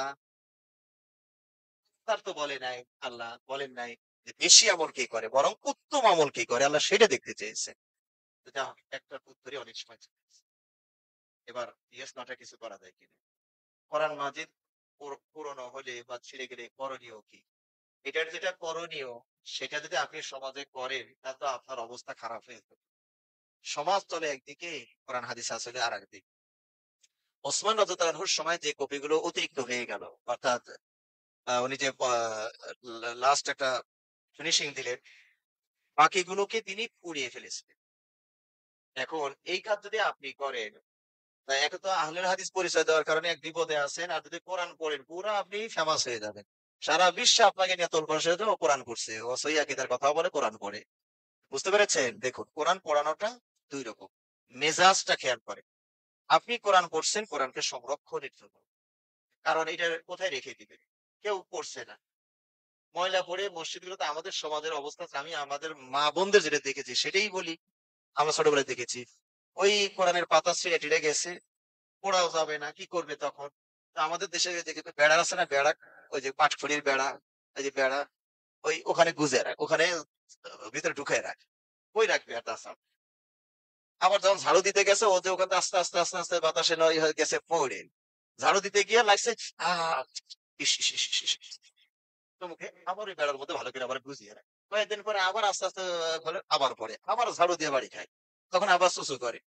তাহলে এই যে সমস্যাগুলো, তার চেয়ে সাহাবার থেকে যেহেতু আমল আছে, আপনি কোরআনটা যেহেতু আর কেউ পড়ছে না, পড়ার উপযোগ নাই, তাহলে আপনি কি করবেন? এটা এই যে ফেলে দিচ্ছেন, অনেকে আছে বন্যার পানিতে ফেলে দেন। কি হচ্ছে, বন্যার পানিতে ফেলে দিয়েছেন, মরা গরুর পাশে কোরআনটাও ভাসতেছে। মানুষ মলমূত্র ত্যাগ করে ভেসে দিয়েছে, তার সাথে কোরআনও ভাসতেছে, তাহলে তো বিপদ হয়ে গেল, আরো খারাপ আপনি আরো আরো অপমান করলেন কোরআনটাকে বেশি করে, তাই না? আমাদের সমাজে কি করে, ওই কবরস্থানে গিয়ে দাফন করে রাখে, মাটির নিচে খুঁড়ে দিলে কিছুটা মানে যে না এটা ঠিক আছে। হ্যাঁ, তো আমরা যেটা বলি, যেহেতু সমাজের চিত্রটা একরকম, আপনি যদি পুড়ে ফেলতে চান, এটা গোপনে পুড়ে ফেললেন, সমাজ দেখলে আপনার নামে পুরো আপনার ভাইরাল করে ফেলবে। তাহলে কোরআন পড়ছেন কেন? সংরক্ষণের জন্য। আর একটা মানুষ কোরআন পড়ছে রাগে, এই কোরআনে পর্দা আছে কেন, সুদ আছে কেন, মুসলমান জিহাদের কথা আছে কেন, রাগে ক্ষোভে পড়ে দিচ্ছে। এও পড়ছে, আগের জন্য পড়ছে, নিয়তের কম বেশি আছে না নাই? এ হলো রাগে ক্ষোভে পড়েছে, এদিকে হয়তো গুনাহ কাবিরা গুনাহ, কুফরি হয়ে যাবে। আর উনি পড়েছেন কোরআনটাকে সংরক্ষণের নিয়তে। তো একটা কাগজে কোরআনের মান কখন পাবে? যদি এখানে কোরআন থাকে। যদি আপনি পেন্সিল দিয়ে লিখেছেন, মুছে ফেললেন, কোরআনে লিখেছিলেন, পরে মুছে ফেললেন, এটা কি আর কোরআনের মান পাবে? বলেন। হ্যাঁ, তো বিষয়টা এরকম। তারাবি পড়ি, সেখানে ২০ রাকাত নামাজ হয়, সেখানে আংশিক বা ভালো কথা প্রশ্ন করেছেন। এখন ভাই বিপদে পড়ে গেছেন, আমার খুতবার যে আলোচনায় শুনলাম। সেখানে আমরা বলছিলাম যে, যে ব্যক্তি আহ ইমাম যতক্ষণ পড়ে, ততক্ষণ যদি পড়েন, তাহলে সারা রাত জেগে ইবাদতের সওয়াব পাওয়া যায়। এখন আপনার বাড়ির পাশে ইমাম ২০ রাকাত পড়ে। এখন আপনি কি করবেন? তাই না? সারা রাতের ইবাদত দিতে গেলে ২০ পড়া লাগে। আর ২০ পড়লে আবার সুন্নতে দেয় ১১ পড়া যায়, তাজে হয় না, বেশি হয়ে যায়, অতিরিক্ত হয়ে যায়। আর কি করবেন? আল্লাহর নবী সাল্লাল্লাহু আলাইহি ওয়াসাল্লাম যখন এই যে আ ইমাম যখন পড়ে ততক্ষণ পড়লে সারা রাত থেকে সওয়াব পাওয়া যায়। এখানে কোন ইমামের কথা বলেছে? যে ইমাম ২০ এর কোন ধ্যান ধারণাই ছিল না। নবী সাল্লাল্লাহু আলাইহি ওয়াসাল্লাম যখন বলেছেন, ওই সময় কি ২০ কোথাও চালু ছিল? আর নবী সাল্লাল্লাহু আলাইহি ওয়াসাল্লাম যে ইমামের কথা বলেছে সেটা তো সুন্নতি ইমাম, যে তার কথা বলেছে। এখন কোন জায়গায় ৪০ রাকাত যদি পড়া হয়, একসময় মদিনার মসজিদে ৪০ পড়া হইতো। ইমাম মালিকের রহমানের সময় ৪০ রাকাত পড়া হইতো মদিনার মসজিদে। মসজিদে নববীতেই ৪০ রাকাত পড়া হতো। তখন ইমাম মালিক, ৪ মাযহাবের ২য় ইমাম, ইমাম মালিক, ওনার মদিনার বাড়ি। উনাকে জিজ্ঞেস করা হলো যে এই এত রাকাত মদিনাবাসীরা কোত্থেকে আমদানি করে? ইমাম মালিক রাহিমাহুল্লাহ বলছে, ওয়াল্লাহি লা আদ্রি মিন আইনা আহদাথু হাদিহি আর-রাকআত আল-কাসীরা। ভাই, আমি জানি না, কোন দলিল আমার জানা নাই যে এরা এত রাকাত কোত্থেকে আমদানি করে। কথা বুঝতে পেরেছেন? তো কেউ বলেছেন যে মক্কাবাসীর সাথে ওনার একটা প্রতিযোগিতার মতো করেছেন। মক্কাবাসী ১ রাকাতে ১ লাখ সওয়াব পায়। আর মদিনায় পাওয়া যায় কত? হ্যাঁ, যেটা জয়ীফ হাদিস আপনি 50,000 হাদিসটা জয়ীফ। হ্যাঁ, 1000টা সহি বুঝতে পেরেছেন? 1000টা সহি আর ফিলিস্তিনের মসজিদে হলো 500। এটা হলো সহি হাদিস। তাহলে মদিনাবাসী ওরা 1 রাকাত পড়ে 1 লাখের সওয়াব, মদিনাবাসী পাচ্ছে 1000। এখন ওরা 11 রাকাত পড়ে 11 লাখের সওয়াব নিয়ে গেছে। তা আমি মাত্র 11,000, 99 প্রতি লাখে 99 নাই। তখন তারা রাকাত বাড়িয়ে দিয়ে কমপক্ষে 40,000 নিয়ে বাড়িতে যাওয়া যায় এই চেষ্টা করেছে। কিন্তু এটা কি করা যাবে কোরআন সুন্নাহর ক্ষেত্রে? একসময় ছিল, কি করা যাবে? সুতরাং আপনার যে মসজিদে কত রাকাত পড়ে 20 আর 3 এ 23, তাই না? আপনি সেখানে দুইটা অবস্থানে যেতে পারেন। এক নাম্বার হলো আপনি 10 পড়ে চলে যান, আর একটা বারান্দায় পারেন, বাড়িতে গিয়ে পরে আর এক রাকাত বেতের আপনি পড়ে নেন, হলো 11। না না হয় 8 করে মসজিদে আপনি অন্য কাজে করেন, বাজার ঘাট থাকলে বাজার ঘাট করে আসেন। এনার যখন আবার বেতের সময় হবে তখন আপনি বেতেরটা পড়ে নেবেন। এই দুই অবস্থা। কথা বুঝতে পেরেছেন? আমরা চেষ্টা করি নবী সাল্লাল্লাহু আলাইহি ওয়াসাল্লাম যেটা করেছেন। আচ্ছা, আচ্ছা, বলেন। আমরা চাচ্ছি যে নবী সাল্লাল্লাহু আলাইহি ওয়াসাল্লাম যেটা করেছেন, আমরা সেটার ভিতরেই থাকার চেষ্টা করি। হ্যাঁ, হ্যাঁ, হ্যাঁ, হ্যাঁ। না, বের হয়ে আসবেন। এখানে আরেকটা বিষয় বলি। একটু দেখেন। সমাজের চিত্রটা দেখেন। বিভিন্ন ফেসবুকে বিভিন্ন জায়গায় দুর্ঘটনা ঘটছে। মানে কোন মসজিদের ইমাম সাহেব ঘোষণাও দিচ্ছে, আর যারা পড়বেন তারা কেউ মসজিদে আসবেন না। আসলেও পিছনে দাঁড়াবেন, সামনের দিকে দাঁড়াবেন। বিষয়টা তাই না? এই লোকটা, মানে আপনি যারা 8 এর পক্ষের লোকটা, ফরজটা পড়ছেন কিনা বলেন? ফরজটা পড়ছেন। নফল আপনার সাধ্য অনুযায়ী 2 পারেন, 4 পারেন, 8 পারেন পড়ে চলে যান। এখানে কি কোনো আপত্তি করার কোনো সুযোগ আছে? কোন ইমামের কি অধিকার আছে এই নফল পড়লো কি না পড়লো এই নিয়ে কথা বলার? সমাজে ইমামরা তাও কথা বলছে। অথচ এই ইমাম সাহেব এই সমাজের বেনামাজি নিয়ে ওনার কোনো মাথা ব্যথা নাই। ইমাম সাহেব বেশিরভাগই ব্যবহার করে হুমড়ো-সুমড়ো কিছু নেতা, পাতি নেতাদেরকে ব্যবহার করে। উনি তো ধমক বেশি দিতে পারে না। ওই কিছু লোক ঠিক করে রাখে, ওই সমাজ ডিস্টার্ব দিচ্ছে, ফিতনা ছড়াচ্ছে, আট করে চলে যায়, সব মুসলিম দেহাদেহি বের হয়ে যায়, আমাদের মুসলিম কমে যায়। তখন ওই যে পাতি নেতা, হ্যাঁ ওইটা দাঁড়িয়ে ছেড় দেয়। এই পাতি নেতার ছেলে মেয়ে ফরজটাও পড়ে না, ও মসজিদে আসে না। মানে এই আট পড়ে যে চলে যায়, তার প্রতি আপনি খড়গহস্ত হইলেন। এ পড়লই না, তাতেই বা আপনার কি ক্ষতি? ওরই কি ক্ষতি আর আপনার কি ক্ষতি? আর আপনার ছেলে মেয়ে ভাই বোন যে ফরজটা পড়ছে না, ওটা নিয়ে আপনার কোনো মাথা ব্যথাই নাই। কথা কি বুঝতে পেরেছেন? এর সমাজে বেনামাজি নিয়ে সংসার চলছে, কিন্তু আপনি সহি আকীদার মানুষের সংসার চলে না। ফিতনা নাকি হয় এটাতে? এটা ফিতনা হলে তাহলে বদর যুদ্ধ তাহলে কি ফিতনা? উহুদ ফিতনা? খন্দক ফিতনা? মারামারি হয়ে গেল যে। নবী সাল্লাল্লাহু আলাইহি ওয়াসাল্লাম দাওয়াত যদি স্টপ হয়ে যেত তাহলে তো বদর আর লাগে না, উহুদ খন্দক লাগে না। ফিতনা তো বোঝা লাগে কোনটারে ফিতনা বলে। হ্যাঁ, যেটাকে ফিতনা সেটাকে ফিতনা না বলে। জি, জি।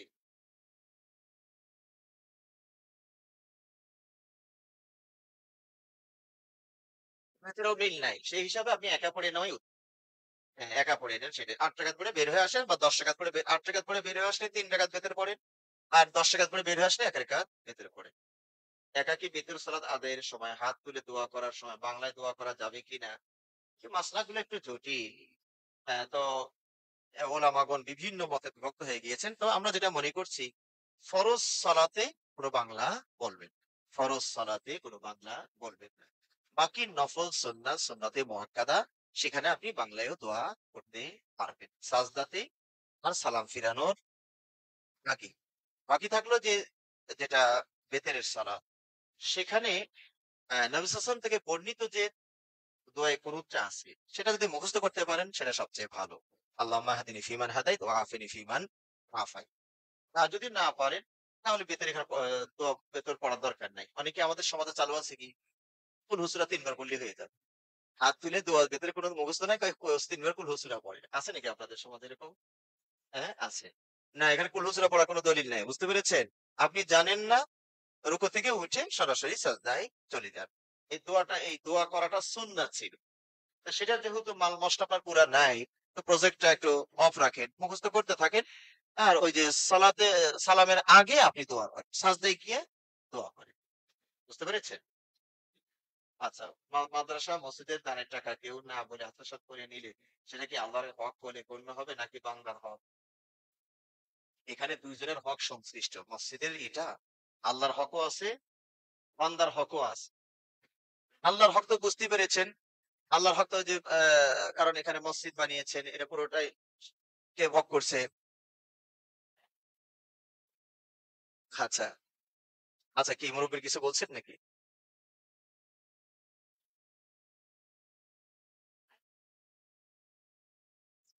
সময় তো কভার হয়নি। আপনি তো অপেক্ষা করলে বলি এখন শুরু করি। আপনি ওই যে প্রশ্নটার কদর সম্পর্কে আপনি করেনই নাই। আমি উত্তরটা দিব কিভাবে? কদরের রাত্রি সম্পর্কে শোনেন, কদরের রাত্রি সম্পর্কে যেটুকু বলা হয়েছে খোতবায়।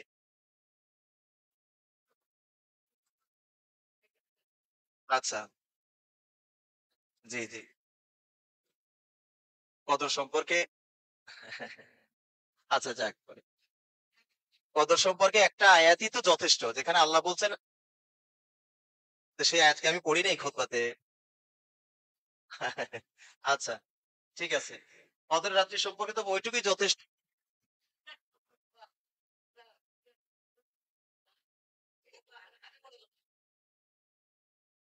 আচ্ছা,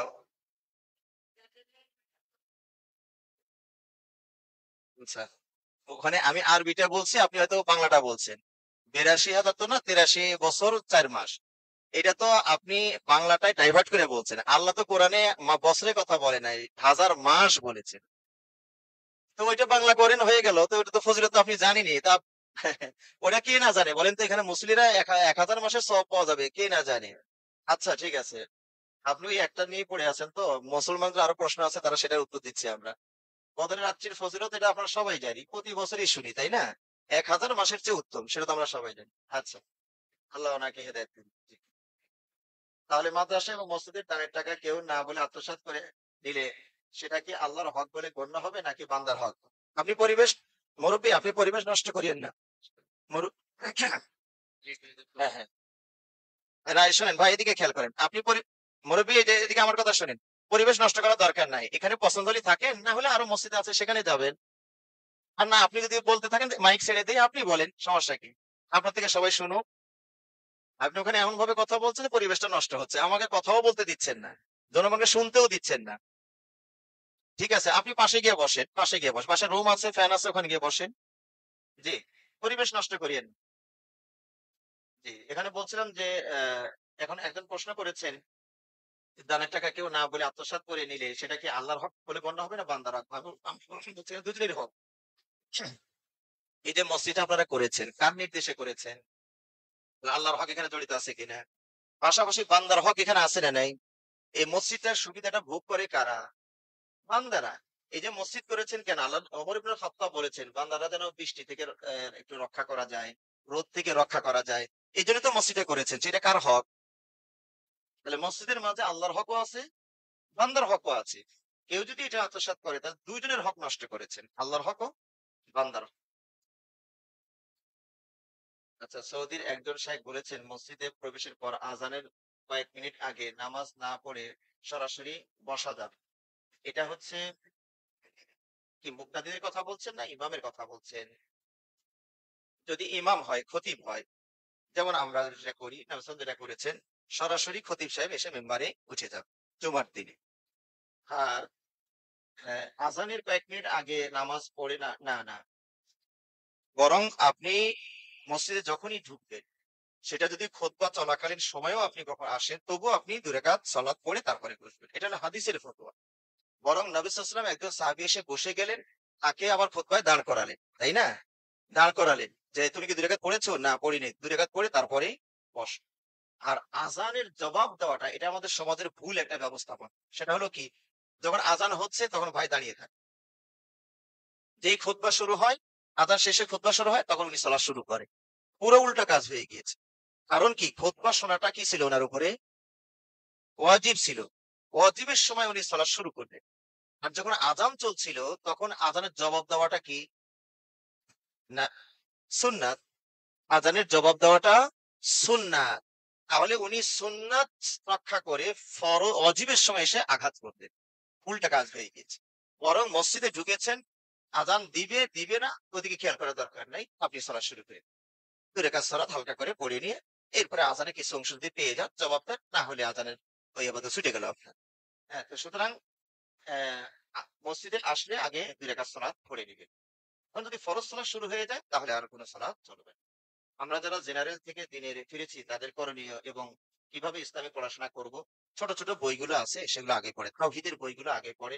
ছোট ছোট বড় বই আগে নিয়ে বসিয়েন না, তাফসীরি কিতাব আগে নিয়ে বসিয়েন না, বিরক্ত লেগে যাবে। ছোট ছোট চটি বই যেগুলো আছে 10 পৃষ্ঠা, 15 পৃষ্ঠা, 20 পৃষ্ঠা, 50 পৃষ্ঠা, 100 পৃষ্ঠা, এই যে এরকম ছোট ছোট বইগুলো দিয়ে চর্চা শুরু করেন। মৌলিক কথাগুলো যেখানে আছে, হ্যাঁ, ফরজ কতগুলো, রোকন কতগুলো, এগুলো এই বইগুলো দিয়ে আগে শুরু করেন। আস্তে আস্তে ইমান মজবুত হবে, আপনি নফল সুন্নত সব আস্তে আস্তে বাড়াবেন। আমি ফিতরার বিষয় সম্পর্কে জানতে চাচ্ছি, প্রতি একজনের পক্ষ থেকে কি পরিমাণ ফিতরা দিতে হবে, আর ফিতরা কখন এবং কাকে দিতে হবে। ফিতরার পরিমাণটা আমরা কেজিতে নিয়ে আসছি, তো এটা হলো সমস্যা। কিন্তু নবী সাল্লাল্লাহু আলাইহি ওয়াসাল্লাম জিজ্ঞেস ছিল কাঠার মাপে। কাঠা, কাঠা তো বোঝেন, জগের মাপ বোঝেন, জগ। 1 জগ দিয়ে দিবেন, ধরুন 1 জগ মানে একটা একটা পরিমাণ। তো সেটা যদি আপনি এই যে 2 হাতের অঞ্জলি একসাথে মিলিয়ে 4 বার দিয়ে দেন, তাহলে 1 হয়ে যায়। বুঝতে পেরেছেন? সেটা পরিবারের মধ্যম মানের যার হাত আছে, সেই হিসেবেও দিতে পারেন। আর যদি আপনাদের বিদেশের লোক, তো সৌদি তো অনেক লোক আপনাদের যাওয়া আসা আছে, হ্যাঁ, একটা আনতে বলেন, তোমরা গেছেন অনেকে, একটা ওখানে পাওয়া যায়। ওই টা নিয়ে এসে আপনি যে মানের খাবার খাচ্ছেন ওই মানের প্রতি জন প্রতি 1 করে দিয়ে দেন। ও মাপতেও যে না যে কয় কেজি আছে, কারণ ওজন মাপার কয়েক রকম আছে। একটা হলো বাটখারা দিয়ে মাপে, এটা একটা মাপ। আবার ওই যে লিটারের মাপ আছে না, গ্যালনে যে মোবাইল নিচ্ছে লিটার, এটা কিসের মাপে নেন? লিটারের মাপে নেন। আবার ফিটার দিয়ে মাপেন, কাপড় মাপেন কি দিয়া? মিটার দিয়ে। মিটার দিয়ে। তাহলে মাপ কত রকম আছে? তাহলে একটা হলো বাটখারার মাপ, আর একটা হলো গ্যালনের মাপ, জগের মাপ, এটা কাঠা বলে। আগে একসময় কিন্তু ওই যে টুকরি, খাদি এই দিয়ে কিন্তু ধান মাপা হয়েছে, তাই না?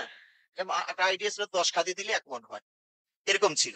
তো যা হোক, উত্তম হয়েছে 1 দিয়ে দিবেন। এখন যদি না পান, তাহলে মোটামুটি 2.5 থেকে 3 কেজি, 2.5 থেকে 3 কেজি। তো আমার কাছে মনে হয়েছে 3 কেজি দিলেই মোটামুটি ভালো।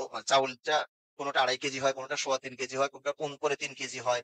কারণ এটা কেজিতে আনলে কোনো সময় অ্যাকুরেট হবে না, কম বেশি হবেই। আপনি 1 জগ মুড়ি ভরে ওজন করেন, কয় কেজি হবে? ½ কেজি হবে। আবার 1 জগ চাউল ভর্তি করে মাপেন, একরকম হবে। 1 জগ খেজুর ভর্তি করে মাপেন, আরেক রকম হবে। 1 জগ কিশমিশ, আরেক রকম হবে। এমনকি একই চাউল এক জাত ধরেন, চাউলে মিনিকেট মাফিন একরকম, 28 মাফিন আরেক রকম। এটা কোনো দিনও অ্যাকুরেটে আসা সম্ভব না। সুতরাং যদি আপনারা পান, পরিবারের 5 সদস্য 5 দিয়ে, তা যদি না পান তাহলে 3 5 15 কেজি দিয়ে দেন। আচ্ছা, এখন কাকে দিবেন? ওই যে জাকাতের যে 8টা খাতের কথা বলা হয়েছে, ওই 8 খাতের ভিতরে, হ্যাঁ, মানে বিশেষ করে ফকির মিসকিন, বিশেষ করে ফকির মিসকিন তাদেরকে দিবেন। আচ্ছা, এরপরে কখন দিবেন? সর্বোত্তম হচ্ছে ঈদের দিন ফজরের সালাত পড়ে, ঈদের সালাত পড়ার মাঝখানে যে 1 1.5 ঘন্টা 2 ঘন্টা সময় পান, এই সময়ের ভিতরে আদায় করা হচ্ছে সর্বোত্তম। আরব দেশে আপনারা যারা ছিলেন, ঈদের মাঠে ওরা ওই প্যাকেট করে নিয়ে বসে থাকে, ওখান থেকে কিনে নিয়ে 3 কেজি করে কিনে নিয়ে ওই ওদের আবার ওরাই বেচছে, গরিব ওরাই নিচ্ছে, ওরাই আবার বিক্রি করছে, সব চালু আছে। আমাদের সমাজে হয়তো সেটা ব্যবস্থা নাই। তাহলে আপনি কি করবেন? আব্দুল্লাহ বিন ওমর যেটা আমল করতেন, 1 দিন বা 2 দিন আগে দিয়ে দিবেন। তার মানে 29 তারিখে যদি আপনি দেন, যদি 30-এ হয় তাহলে 29-ও দিতে পারলে তো 2 দিন আগে হইলো। আর যদি পরের দিন ঈদ হয়ে যায় তাহলে 1 দিন আগে হইলো। কয়দিন আগে দিতে পারবেন? 1 দিন বা 2 দিন। আমাদের সমাজে 10 দিন আগে, 15 দিন আগে বন্টন করে দেয়। যুক্তি, ওই অত পরে দিলে জামা কাপড় কিনবে কোত্থেকে, বাজার করবে কবে? দেখেছেন? কিন্তু ইসলাম তো বাজার করার জন্য ফিতরা দেয়নি। ওটা খাবার দিবেন, চাউল দিবেন, ও ঘরে নিয়ে খাবে। জুতা কিনবে তার কামাইয়ের টাকা দিয়ে। জামা কিনবে তার যে সারা বছর কামাই করছে সেই টাকা দিয়ে কিনবে, তাই না? তো এখানে অত অনিয়ম আছে এই ফিতরাতেই, বলে শেষ করা যাবে না। এই যে টাকা দিয়ে দিচ্ছেন, হবে না। খাদ্য দিয়ে দিতে হবে। টাকা দিয়ে দিলে হবে না। বুঝতে পেরেছেন? হানাফি নিয়মে সহজ সেজদা দিলে সালাতের কোনো ক্ষতি হবে কি? হ্যাঁ। এখন আপনি ইমামই আপনার হানাফি মাযহাবের ইমামের পিছনে ইক্তেদা করছেন। এখন উনি ভুল করলেও ওটাই করা লাগবে, আর সোজা করলেও ওটাই করা লাগবে। কথা বুঝতে পেরেছেন? তাই দায়িত্ব উনার উপরে। কারণ আপনি তো এখানে আপনার নিজস্ব মাসলা ব্যবহার করতে পারছেন। কাজে উনি যেভাবে করছেন সালাত, ওখানে সহজতা ওনার নিয়মই দিয়ে দেন। জাকাতে মুআল্লাফাতে কুলুব এর খাত কাকে জাকাত দেব? মুআল্লাফাতে কুলুব বলতে বোঝায় ৩টা, এর মধ্যেই আছে। ৩ জন লোক আছে। একটা হলো ইমানে মুসলিমই, কিন্তু দারিদ্রতার কারণে অমুসলিম হয়ে যাওয়ার সম্ভাবনা। যেমন অনেক জায়গায় আছে আপনার, যে ঠাকুরগাঁও, পঞ্চগড় বর্ডার এলাকাগুলোতে খ্রিস্টানরা ওই টাকা পয়সা দিয়ে মুসলমানদের এই কয়েকদিন আগে শুনলাম ৩০০ জনকে খ্রিস্টান বানিয়ে ফেলছে। এরকম কোন এলাকায় যে এই টাকা না থাকার কারণে তারা ঈমান হারাচ্ছে, ওইরকম লোকদেরকে দিয়ে দেন। আর একটা হলো যে অমুসলিম কিন্তু টাকা পয়সা দিলে সেই দিনে আসার সম্ভাবনা আছে। আসলে অনেক অমুসলিম গরিব আছে। আপনি ওকে টার্গেট নেন, ধরে টাকা পয়সা পেলে আশা করি ও দিনে আসবে। তাহলে অমুসলিম তাকেও আপনি দিতে পারবেন। আবার ইসলামে আসার পরে অমুসলিমই ইসলামে আসার পরে অভাব দেখা দিয়েছে, আবার কেন যেন ওইদিকে যাওয়ার একটা মনোভাব দেখা যায়, ওইটাকে টাকা পয়সা দিয়ে হলেও ওর দরিদ্র দূর করে দিয়ে আটকানোর চেষ্টা করে। এটার নাম হলো মুআল্লাফাতে কুলুব। এখন ধরুন আট খাতের আট খাতকেই দিতে হবে বিষয়টা তা না। এমনকি এক খাতের সবাইকে দিতে হবে তাও শর্ত নয়। আপনি যদি একটু ফকিরকে দিতে চান, বাংলাদেশের প্রেক্ষাপটে কত ফকির আছে, কয়জনকে দিবেন? বুঝতে পেরেছেন? তাহলে এই আট খাতের কোন এক খাতের কোন এক ব্যক্তিকে যদি সবটুকু দিয়ে দেন, তাও কি আছে, আদায় হয়ে যাবে। আচ্ছা, আমলের জনাব সালাফি দাবিদার আমলের সালাফি আর দুনিয়াবি কাজে ও কথায় মিল থাকে না। এখন এই সালাফি দাবিদারদেরকে আপনি কোরআন ও হাদিসের আলোকে নসিহা করলে করলে আমরা উপকৃত হব। এখন শোনো, দাবিতে কি কোনো কাজ হয়? আপনি আহলুল হাদিস, আপনি সালাফি, আপনি জান্নাতি বলেই পরিচয় দিন। এই পরিচয়ে কি আসে? আপনার আমল যদি আপনাকে সহযোগিতা না করে, তো দাবি দিয়ে কোনো কাজ হবে না। এটা সহজ কথা। আল্লাহ নবী সাল্লাল্লাহু আলাইহি ওয়াসাল্লাম বলেছেন, মান বাত্তা বিহি আমালুহু লাম ইউসরি বিহি নাসাবুহু। যার আমল তাকে পিছনে রেখে দিয়েছে, তার তার বংশ তাকে আগে আনতে পারবে না। যে সুতরাং কথা কাজে মিল বলতে কোরআন সুন্নাহ অনুযায়ী কাজ করবেন। তাহলে আপনি সালাফি, সত্যিকারের সালাফি থাকবেন। দাবি করেন বা না করেন। আর দাবি করলেন আহলুল হাদিস সালাফি, সালাতই পড়েন না। তাহলে এই আহলুল হাদিসে আমরা কি করব? আপনারও কোনো লাভ হলো না, এই সমাজেরও কোনো লাভ হবে না। চলমান বিশ্বে ফিলিস্তিন, ভারত সহ বিশ্বের বিভিন্ন দেশে মুসলিমরা আজ নির্যাতিত, নিপীড়িত। বর্তমান মুসলিম হিসেবে আমাদের করণীয় ও পদক্ষেপ কি? ১ নম্বর হচ্ছে দোয়া করা। আল্লাহ যেন মুসলিম শাসকদেরকে কমপক্ষে ঐক্যবদ্ধ হওয়ার তৌফিক দান করেন এবং মুসলিমদেরকেও আল্লাহ ঐক্যবদ্ধ হওয়ার তৌফিক দান করেন। এই যে দোয়া। আর ফিলিস্তিনের পক্ষে, ইসরাইল এবং এদের বিপক্ষে দোয়া করা। আর যদি কোনোতে নাযিলা পড়ার কোন সিস্টেম আপনারা করতে পারেন, হ্যাঁ? প্রত্যেক ফরজ সালাতে শেষ রাকাতে হয়তো মানে একটা লম্বা সময় নবী সাল্লাল্লাহু আলাইহি ওয়াসাল্লাম করেছেন, ১ মাসের মতো নবী সাল্লাল্লাহু আলাইহি ওয়াসাল্লাম মক্কায় নির্যাতিত মুসলমানদের জন্য কোনোতে নাযিলা পড়েছেন। ওই যে ফরজ সালাতে রুকু থেকে উঠে হাত তুলে ইমাম মুয়াজ্জিন সবাই মিলে দোয়া করুন। সেটা যদি করতে পারেন, সেটাও সবচেয়ে ভালো। আর যদি কোনো দান দক্ষিণা নিশ্চিত যদি বোঝেন কিছুটা, একবারে নিশ্চিত আমরা হতে পারি না যে তাদের হাতে পৌঁছানো সম্ভব। বিশ্বস্ত কোনো সূত্র পান, তাহলে সেখানেও আপনি সহযোগিতার হাত বাড়িয়ে দেন। তারা টাকা কিনলে টাকা কিনবে, অস্ত্র কিনলে অস্ত্র কিনবে। খাবার, হ্যাঁ, খাবার অথবা অস্ত্র যাই পারবে। কিয়ামুল লাইল আর সালাতের পরে পড়া যাবে না। না কি লিখছেন? গভীর রাতে পড়বো। কি বলছে? কিয়ামুল লাইল এশার সালাতের পরে পড়া যাবে না গভীর রাত? না ভাই। এই যে এই সালাতের ৬ টার মতো নাম, একই ইবাদতের ৬ টা নাম। এই যে কিয়ামুল লাইল, সালাতুল লাইল, কিয়ামে রমাজান, তারাবি, তাহাজ্জুদ, উইতির। এই যে ৬ টা নাম দিয়েছেন, একই ইবাদতের এক একটা নাম। একজন মানুষ, কারো বাবা, কারো দাদা, কারো নানা, কারো চাচা, মানুষ একটাই, ডিগ্রি অনেকগুলো। কথা বুঝতে পেরেছেন? এই পুরো সালাত, এই সালাতের সময় হচ্ছে এশার ফরজের পর থেকে। এশার ফরজের পর থেকে ফজর উদিত হওয়া পর্যন্ত। এটা হলো পুরা সময়। কেউ ১ম রাত্রে পড়লেন, অনেকে আছে তাহাজ্জুদে জাগতে পারেন না। তিনি এশার পরে সুন্নতটা পড়ে তারপরে তাহাজ্জুদের নিয়তে ২-৪ রাকাত পড়ে নেন। আপনার রাত্রির ইবাদত হয়ে গেল। বুঝতে পেরেছেন কথাগুলো? কারণ আমরা মনে করছি কি তাহাজ্জুদ মানেই শেষ রাত। এটা ভুল। বরং এই এশার সালাতের পর থেকে, সালাতের সময়টা কতটুকু বললাম? এশার সালাতের পর থেকে ফজর উদিত হওয়া পর্যন্ত। এর যেকোনো সময় আদায় করলেই এই যে ৬ টার নাম বলছি, এই ৬ টার নামের একটা নাম এখানে দেওয়া যাবে। কিন্তু বেশিরভাগই ঘুম থেকে জেগে উঠে মানুষ এই সালাতটা পড়ে, এইজন্য নাম হয়েছে তাহাজ্জুদ। তাহাজ্জুদ মানে ঘুম থেকে জেগে উঠে পড়া। বুঝতে পেরেছেন? কিন্তু আগেও যদি পড়েন তাও ওইটা তাহাজ্জুদ। কারণ এই ইবাদতটা তো ওইটাই। নাম এখন আর তখন চাইতেন। হ্যাঁ, আমরা এই শেষ করে দেওয়া ভালো। মৃত ব্যক্তি কেন্দ্রিক খাওয়ানো উত্তম নাকি দান করা উত্তম? দান করবেন, সাদাকা জারিয়া করতে হবে। মৃত ব্যক্তি উপলক্ষে কোন রকমের খাবার আয়োজন করবেন না। না সাহারি, না ইফতারি। হ্যাঁ, আপনি ছেলে, বাবা মারা গিয়েছেন, আপনার পক্ষ হতে হতে আয়োজন করেন। আপনি ১০০ জনকে ইফতার করিয়েছেন। আপনি ছেলে হিসেবে ১০০ জনের সওয়াব পাবেন, আপনার বাবা ১০০ জনের সওয়াব অটোভাবে পেয়ে যাবে। ছেলে যেকোনো ভালো কাজ করলে বাবা সেই সওয়াব পেয়ে যাবে। কিন্তু বাবার পক্ষে সরাসরি এটা করবেন।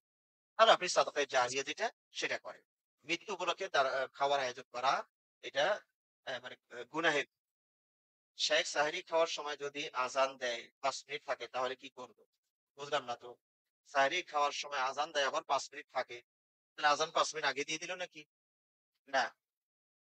নিয়ম হচ্ছে আপনি যদি খেতে বসেছেন এর মধ্যে আজান দিয়ে দিয়েছে। তাহলে আল্লাহ নবী সাল্লাল্লাহু আলাইহি ওয়াসাল্লাম বলেছেন যেটুকু খাবার আছে, তোমার যেটুকু প্রয়োজন। হ্যাঁ, এখন খেতে শ্রমটা রাখতে যেটুকু প্রয়োজন সেটুকু আপনি শেষ করে শেষ করেন। মানে আমাদের সমাজে মাইকে ঘোষণা করা হয় আ সাহরির সময় শেষ, সাহরির খানা বন্ধ করুন। এগুলো থ্রেট। কিন্তু হাদিসে থ্রেট দেয়নি। আপনি এখন খেতে বসছেন আজান দিয়ে দিয়েছে, বাকি যেটুকু আছে খেয়ে তারপরে শেষ করেন। আপনার প্রয়োজনটাকে সেরে নেন। বুঝতে পেরেছেন? কিন্তু এটা আবার কেউ পরিকল্পিতভাবে করবেন না। আছি ৫ মিনিট, প্রতিদিন ৫ মিনিট আগে খেতে বসে। কয় হাদিসে তো আছেই। পরেও খাওয়া যায়। তো ১০ মিনিট সেভ করি।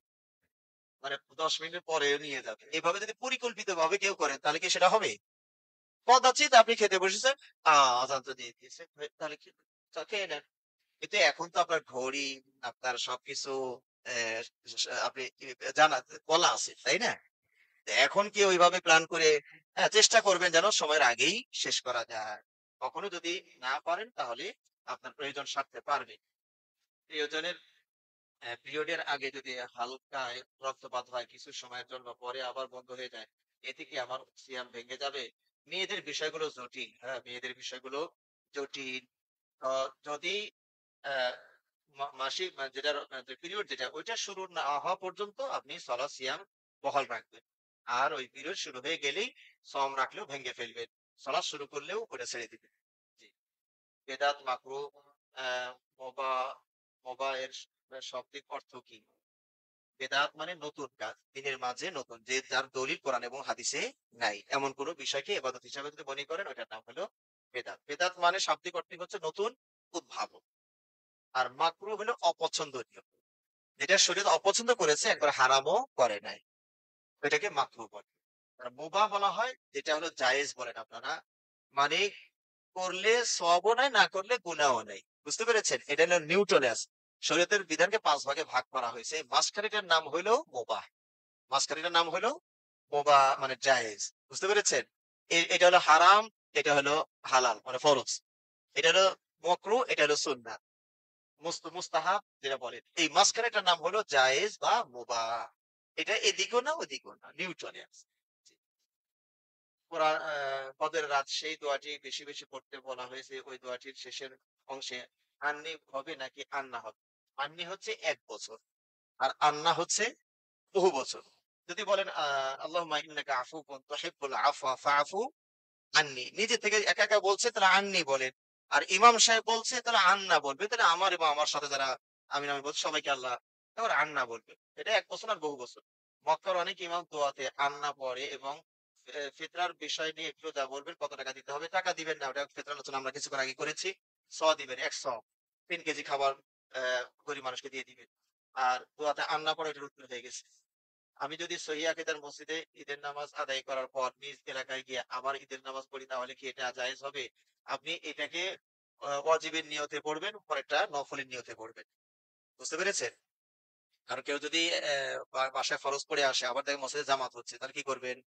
শরীক হয়ে যান। আগেরটা ফরজ ছিল এটা নফলের নিয়তে শরীক হয়ে যেতে পারবেন। সাহেব বাংলাদেশ সমাজে চাকরি করতে হয় আলহামদুলিল্লাহ অনেকগুলো প্রশ্নের উত্তর হয়ে গেছে সব।